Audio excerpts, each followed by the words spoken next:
Assalomu alaykum treyderlar. Bugungi videoda Forex bozoridagi mashhur brokerlardan yana ikkitasi haqida o'zim bilgan ma'lumotlarni berishga harakat qilaman. Bu brokerlar yillar davomida millionlab treyderlarga xizmat ko'rsatib kelmoqda. Va birinchisi XM brokeri. Bu broker Forex bozoridagi mashhur va ko'p yillik tajribaga ega brokerlardan biri hisoblanadi. Broker 2009-yilda tashkil topgan va shu vaqt ichida tez rivojlanib, hozirda 190 dan ortiq mamlakatlarda xizmat ko'rsatib kelmoqda. Endi brokerning rasmiy sahifasiga o'tib, qaysi davlatdan ro'yxatdan o'tganligi, regulyatsiyasi va hisob turlarini ko'rib chiqamiz. Xo'p, mana do'stlar, XM Broker rasmiy sahifasi. Shu yerdan o'zimizga kerakli bo'lgan ma'lumotlarni ko'rib chiqishimiz mumkin. Xo'p, bizga kerakli bo'ladigan birinchi ma'lumot bu kompaniyaning regulyatsiyasi va qaysi davlatdan ro'yxatdan o'tganligi. Uning uchun eng oxiriga tushib olamiz.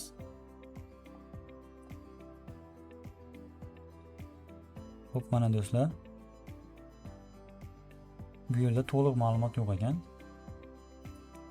Bundan qidirib ko'ramiz. Xo'p, mana do'stlar, Financial Service tomonidan Belizdan ro'yxatdan o'tgan ekan, 855 75 58 litsenziyasi ostida. Lekin bu yerda to'liq regulyatorlar yo'q ekan. Xo'p, akkauntlarni ko'rib chiqamiz. Mana standart akkaunt bor ekan, ultra low akkaunt bor ekan va shares akkaunt bor ekan. Lekin platformalarda mikro hamda ultra low standart akkauntlari ham bor.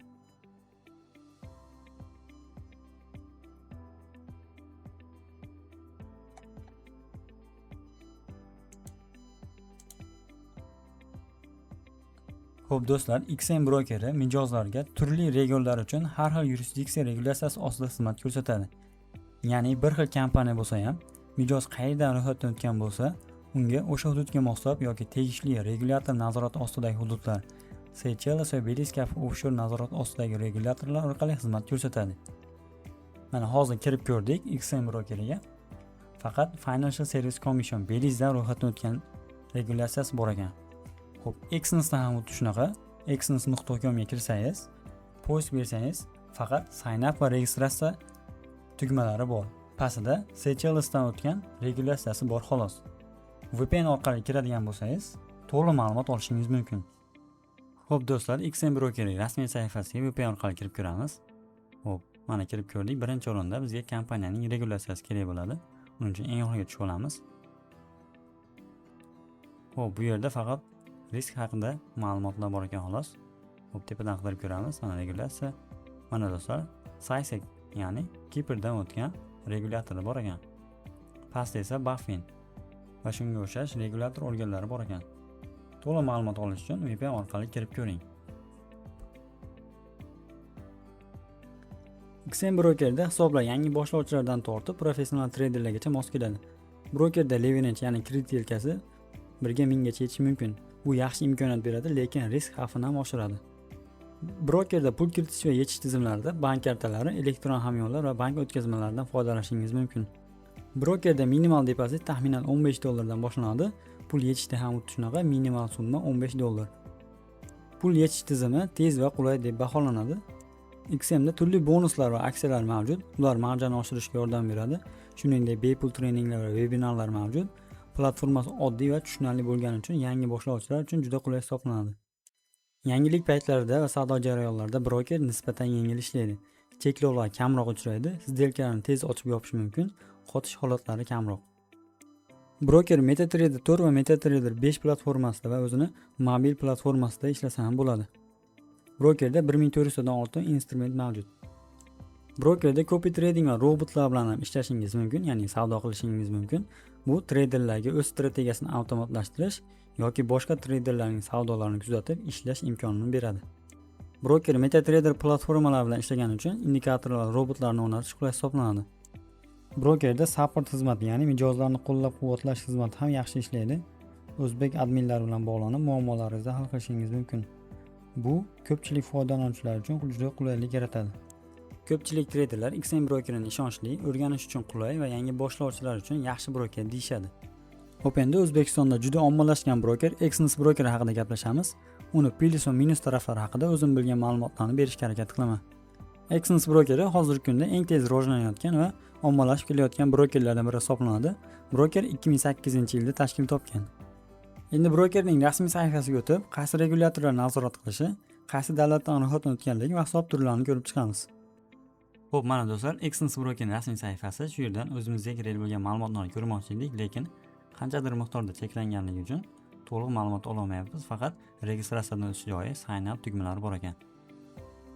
Xo'p, mana lekin pastda Seychelles, ya'ni Seychelles orollarida regulyatsiyasi bor ekan. VPN orqali kirib ko'ramiz. VPN orqali kirib ko'radigan bo'lsak, mana exness.com ga to'liq ma'lumot olishimiz mumkin. Xo'p, bizga kerakli bo'ladigan birinchi ma'lumot bu kompaniyaning regulyatsiyasi. Xo'p, eng pastga tushib olamiz.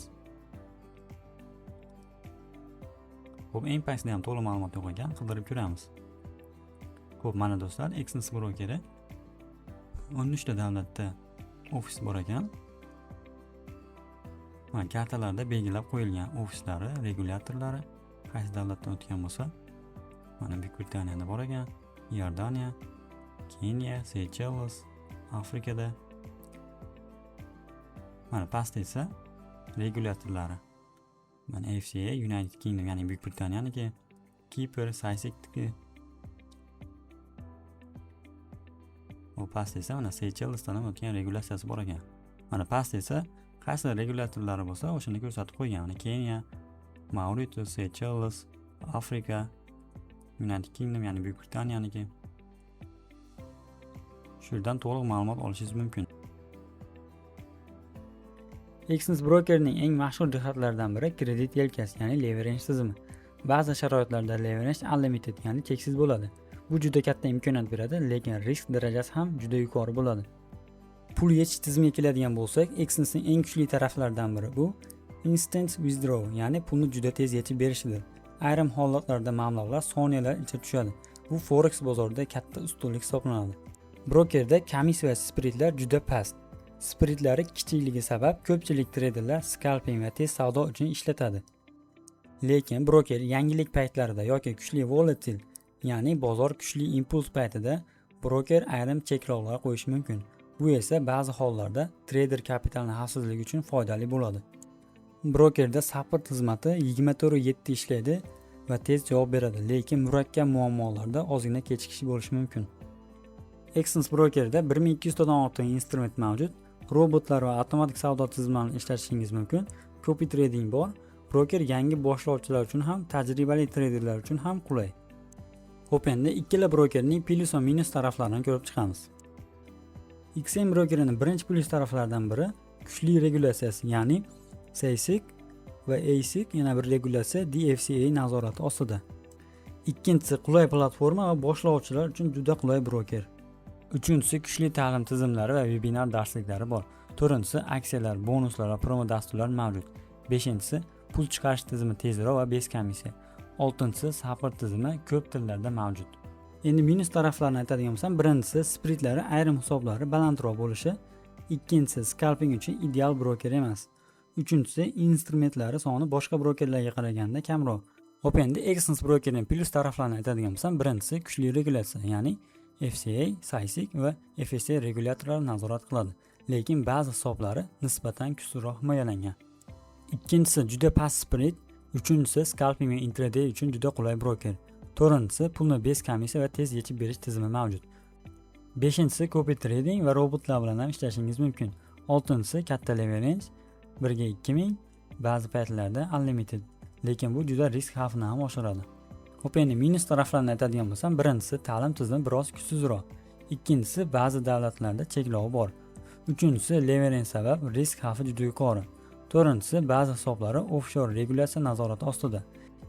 Beshinchisi savdo instrumentlari ayrim brokerlarga qaraganda kamroq, 1000 tadan ortiq. Oltinchisi verifikatsiya tizimida ozgina muammolar bo'lish ehtimoli bor. Umuman olganda men o'zim ham bu ikkala brokerdan foydalanaman. Ikkala broker ham forex bozorida mashhur brokerlardan hisoblanadi.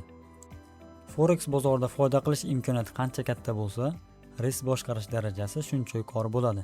Shu sababli har doim risk management bilan ishlash kerak. Siz qaysi brokerlardan foydalanasiz? Kommentariyada yozib qoldiring. Hozircha ma'lumotlar shu edi. Keyingi videoda ko'rishguncha kanalga obuna bo'lishni unutmang. Kommentariyada o'z fikringizni yozib qoldiring.